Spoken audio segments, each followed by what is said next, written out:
Hello everyone, welcome back to my channel Roshini vlogs.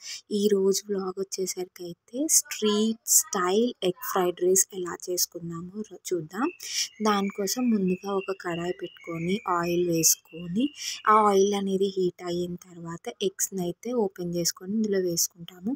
మనకి eggs అయితే కొంతమంది ఫ్రైడ్ రైస్లో ఎగ్స్ ఎక్కువ తింటారు, సో దాన్ని బట్టి వేసుకోవచ్చు. ఎగ్స్ కొట్టేసుకున్న తర్వాత కొంచెం పసుపు వేసేసి మిక్స్ అయితే చేసుకుంటాము. ఇట్లా చిన్న చిన్న స్క్రాంబుల్డ్ పీసెస్గా వచ్చేలాగా మిక్స్ అయితే చేసుకుంటాము. బికాజ్ ఎందుకు అని అంటే ఎగ్స్ అనేది కంప్లీట్గా ఫ్రై అయితేనే మనకు ఆ నీచు వాసన అనేది తెలియదు.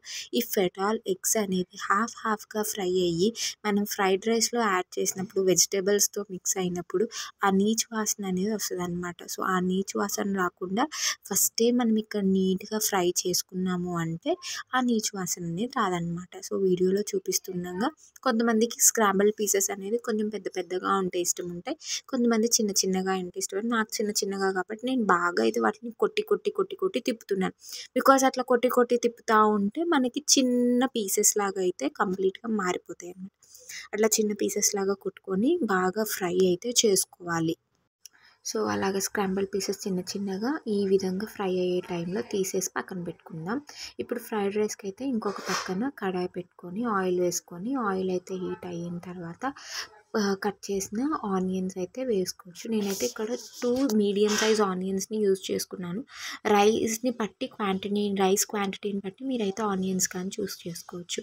ఆనియన్స్ అట్లా వన్స్ ఫ్రై అయిపోయిన తర్వాత క్యారెట్, బీన్స్ అయితే వేసుకున్నాను. నా దగ్గర ఓన్లీ అట్ దాట్ టైం నాకు క్యారెట్, బీన్స్ ఉన్నాయి కాబట్టి నేను వాడుకున్నాను. మీ దగ్గర ఏ వెజిటేబుల్స్ క్యాప్సికమ్ ఉన్నా వేసుకోవచ్చు, క్యాబేజీ ఉన్నా వేసుకోవచ్చు, కాలీఫ్లవర్ ఉన్నా వేసుకోవచ్చు, ఏ వెజిటేబుల్ ఉన్నా వేసుకోవచ్చు. సో హై ఫ్లేమ్లో టాస్ చేస్తూ ఉండాలి. వన్స్ మనకి క్యారెట్, బీన్స్ అయిపోయిన తర్వాత ముందుగా ఫ్రై చేసి పెట్టుకున్న ఎగ్ పీసెస్ అయితే ఉన్నాయి కదా, అవి కూడా వేసేసుకొని ఒకసారి తిప్పుకొని కారానికి సరిపడా కొంచెం తగినంత కారం, కొంచెం పెప్పర్ పౌడర్, తర్వాత ఫ్రైడ్ రైస్ మసాలా అనేది మనకి దొరుకుతుంది. కొంచెం ఫ్రైడ్ రైస్ మసాలా మీ రైస్ క్వాంటిటీకి తగ్గట్టు ఇవి యాడ్ చేసుకోవాలి. ఇక్కడ నా రైస్ క్వాంటిటీకి తగ్గట్టు నేను అన్నీ కూడా ఒక్కొక్క టేబుల్ స్పూన్ వేసుకుంటున్నాను. సో ఆ కారాలు అవన్నీ వేసిన తర్వాత మళ్ళీ ఆ కారం పచ్చివాసన, పెప్పర్ పచ్చివాసన పోయే వరకు తిప్పుకొని 2 table spoons of soya sauce వేస్తాము.